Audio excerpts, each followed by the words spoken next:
My self doctor Sanjay Yadav from IMS BHU। बच्चों, आज हमें टॉपिक कवर करना है थर्मल स्टेबिलिटी।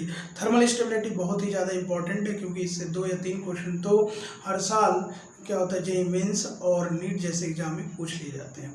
तो थर्मल स्टेबिलिटी क्या है और थर्मल स्टेबिलिटी के क्वेश्चन किस तरीके से बनते हैं और उनका क्या शॉर्ट ट्रिक है, इस वीडियो में हम देखने वाले हैं।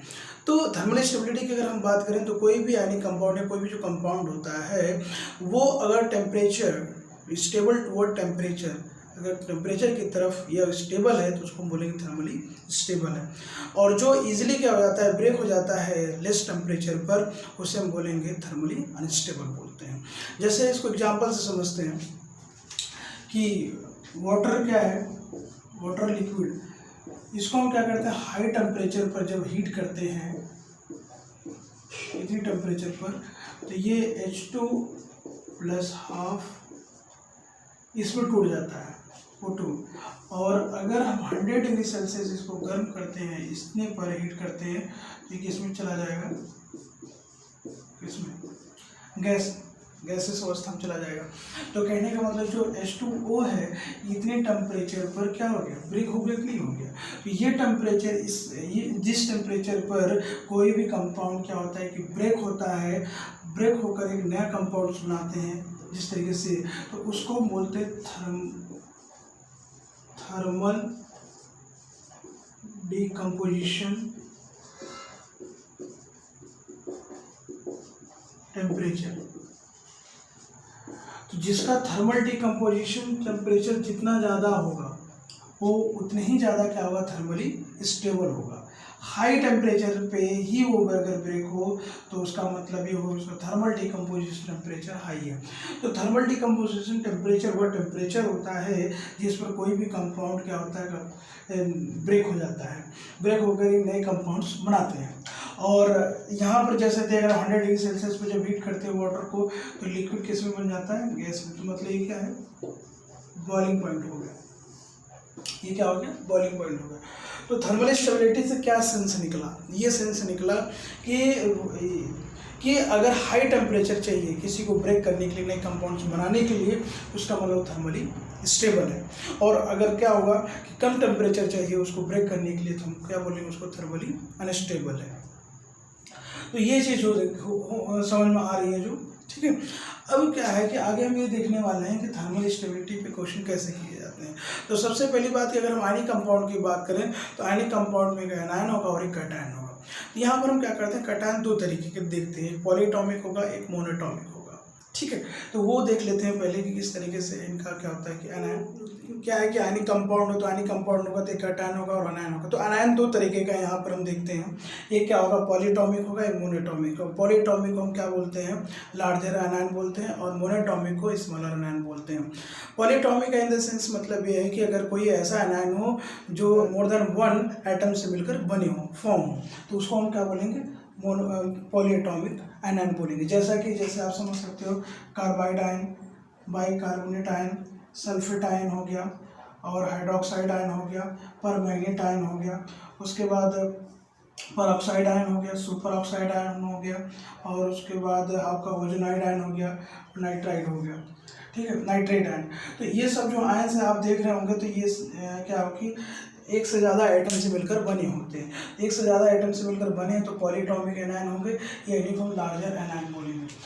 उसके बाद स्मॉलर एनायन या मोनोएटॉमिक एनायन में हम देखेंगे तो जो हैलाइड आयन होते हैं वो, जैसे क्लोराइड, ठीक है, फ्लोराइड, ये सब आयन हो गया, और ऑक्साइड आयन हो गया, नाइट्राइड हो गया, और फॉस्फाइड हो गया, और सल्फाइड।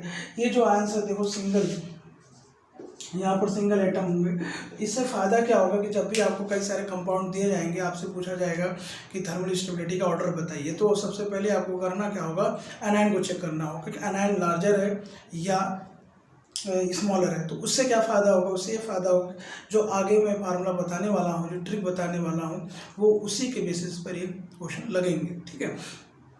तो जनरली ये चीज़ हमने देखी, एनायन 2 तरीके का होगा, एक पॉलीएटॉमिक होगा और एक मोनोएटॉमिक होगा, ठीक है।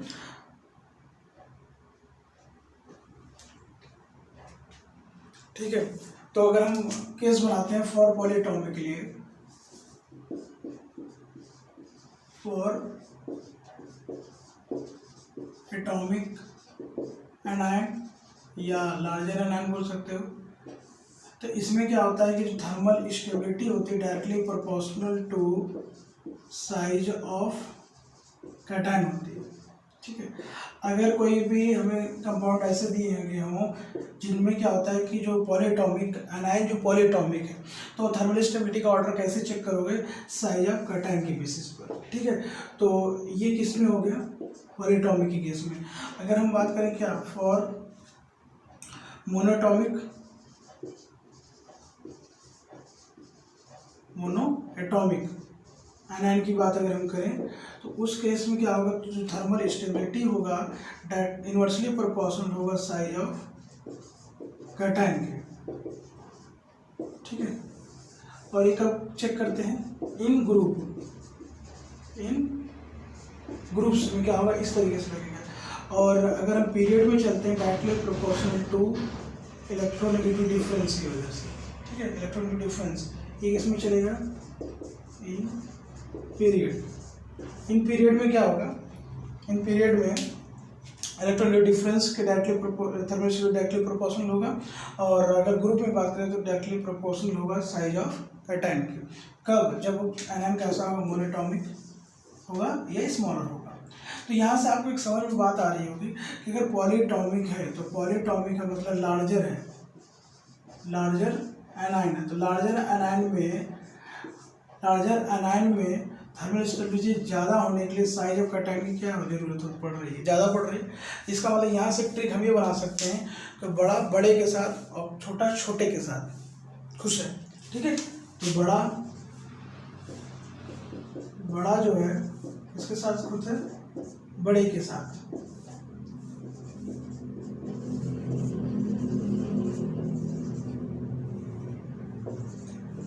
खुश है, ठीक है। और जो छोटा है,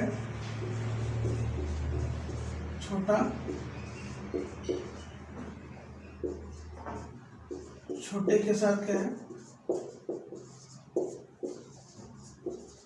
खुश है। यहाँ से ये बात समझ में आई, अगर लार्जर एनायन है, बड़ा एनायन है, तो बड़े कैटायन वाले जो होंगे उनका थर्मल स्टेबिलिटी ज़्यादा होगा। और जो छोटे एनायन वाले होंगे उनका छोटा कैटायन क्या होगा, स्टेबिलिटी ज़्यादा होगी। तो बड़े बड़े छोटे छोटे के साथ, ठीक है। ये चीज़ आपको क्या करनी है, याद रखनी है। इसी से हम क्या करेंगे, आगे क्वेश्चन करेंगे, ठीक है। ठीक है, तो अब कुछ क्वेश्चन कर लेते हैं कि थर्मल स्टेबिलिटी का ऑर्डर पे। तो यहाँ पर हमें क्वेश्चन दिए हुए हैं, इसमें पूछ रहा है थर्मल स्टेबिलिटी का ऑर्डर बताइए।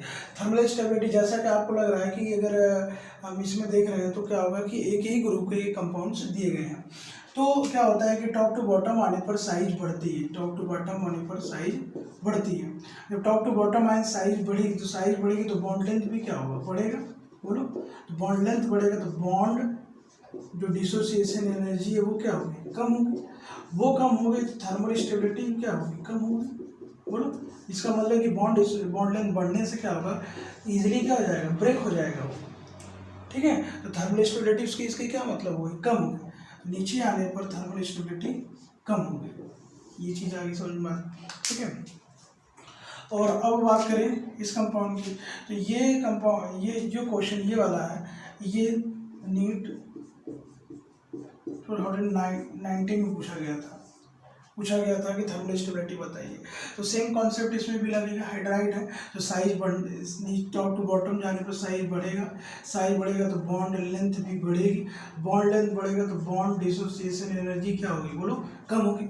और बॉन्ड डिसोसिएशन एनर्जी कम होगी तो थर्मल स्टेबिलिटी क्या हो जाएगी, वो भी कम हो जाएगी। मतलब नीचे जाने पर थर्मल स्टेबिलिटी क्या हो रही है, कम हो रही है। तो कम हो रही तो सबसे ज़्यादा किसकी होगी, टॉप वाले के। इसका मतलब ऑर्डर क्या बनेगा, ये बनेगा थर्मल स्टेबिलिटी का। इसमें अगर बात करें बिल्कुल सेम कॉन्सेप्ट वही लगेगा, ठीक है। इसमें आ जाइए, इसमें देख रहे हैं तो आप क्या है, मेटल ऑक्साइड सेकंड ग्रुप का दे रखा है।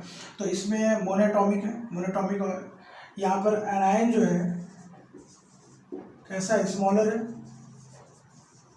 रहता। तो मैं बोला ये था कि एनायन अगर स्मॉलर हो तो जो स्मॉलर कैटायन होगा उसकी स्टेबिलिटी ज़्यादा होगी, क्योंकि इसमें क्या होता है, स्मॉलर एनायन के केस में थर्मल स्टेबिलिटी इनवर्सली प्रोपोर्शनल होता है साइज ऑफ कैटायन की।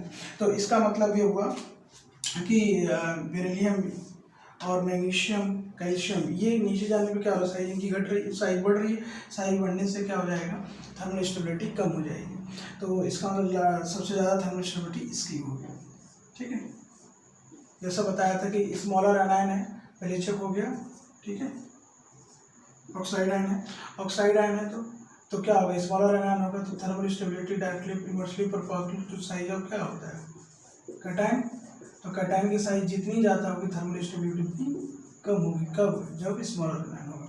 उसके बाद एक क्वेश्चन और दिया हुआ है, इस क्वेश्चन में पूछा गया था, ये पूछा गया था AIPMT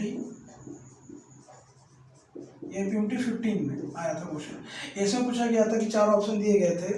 अब बोला ये गया था कि इसमें कौन सा कार्बोनेट कंपाउंड है जो इजीली CO2 दे देगा। इजीली CO2 दे देगा, तो इजीली CO2 देने का मतलब क्या हुआ कि जिसकी थर्मल स्टेबिलिटी सबसे कम है। तो यहाँ पर अगर आप देखें तो कार्बोनेट आयन को मैंने आपको बताया था, क्या जो कार्बोनेट आयन होते हैं वो पॉलीएटॉमिक या लार्जर एनायन में आते हैं। तो लार्जर एनायन में आएंगे तो लार्जर एनायन में क्या होता है, जो थर्मल स्टेबिलिटी होती है डायरेक्टली प्रोपोर्शनल टू होती है साइज ऑफ कैटायन की। अभी पीछे फार्मूला में लिखवाया था मैंने। तो होगा क्या कि इसका मतलब कि जो जिस कैटायन की सबसे छोटी साइज होगी वो थर्मली अनस्टेबल होगा। ठीक है, क्योंकि पॉलीएटॉमिक के केस में तो यही होता है, छोटे छोटे के साथ बड़े बड़े के साथ। तो यहाँ पर बड़ा है तो बड़ा वाला जो होगा, बड़ा कैटायन होगा, उसका साइज जो बड़ा होगा वही क्या होगा, थर्मली मोर स्टेबल होगा। यहाँ पर इसका मतलब कि इजीली CO2 वो दे देगा जिसकी थर्मली क्या होगा, अनस्टेबल होगा। ये थर्मल स्टेबिलिटी जिसकी सबसे कम होगी। तो सबसे कम देखो, अगर आप देखोगे ग्रुप में तो जनरली क्या होता है, जो फर्स्ट ग्रुप के होते हैं, फर्स्ट ग्रुप के जो एल्कली मेटल होते हैं और अल्कलाइन अर्थ मेटल से उनका जो थर्मल स्टेबिलिटी होती है वो ज़्यादा होती है। ठीक है, तो इसका मतलब कि नीचे यहाँ पर अगर आप देखें तो कैल्शियम, मैग्नीशियम, ठीक है, बेरिलियम, उसके बाद मैग्नीशियम और कैल्शियम, तो ये हो गया नीचे। तो नीचे जाने पर साइज क्या हो रही है, साइज बढ़ रही है। तो साइज बढ़ेगी थर्मल स्टेबिलिटी भी क्या बढ़ेगी, क्योंकि पॉलीएटॉमिक में तो यही देखा था। इसका मतलब कि सबसे कम इसकी होगी थर्मल स्टेबिलिटी, ये होगी। तो आसानी से ये क्या करेगा, आसानी से CO2 दे देगा। इसका मतलब आंसर क्या चला जाएगा, मैग्नीशियम कार्बोनेट चला जाएगा। इस तरीके से क्वेश्चन किए जाते हैं। ठीक है, आई होप आपको सारी चीज़ें समझ में आई हो। आपको बस करना क्या, कैटायन एनायन को देखना है। एनायन को सबसे पहले पकड़ लेना है। एनायन को देखने के बाद उसमें ये देख लीजिए कि उसका जो एनायन है कैसा है। ठीक है, एनायन क्या देखोगे आप, एनायन जैसे क्या होता है कि उसमें लार्ज आयन है या स्मॉलर आयन है, सो उसी बेसिस पर क्वेश्चन आप करना है। समझ गए। ठीक है, आई होप आपको सारी चीज़ें समझ में आई हो। अगर ये वीडियो अच्छा लगा तो आप लाइक, सब्सक्राइब और शेयर जरूर करें। ठीक है, धन्यवाद।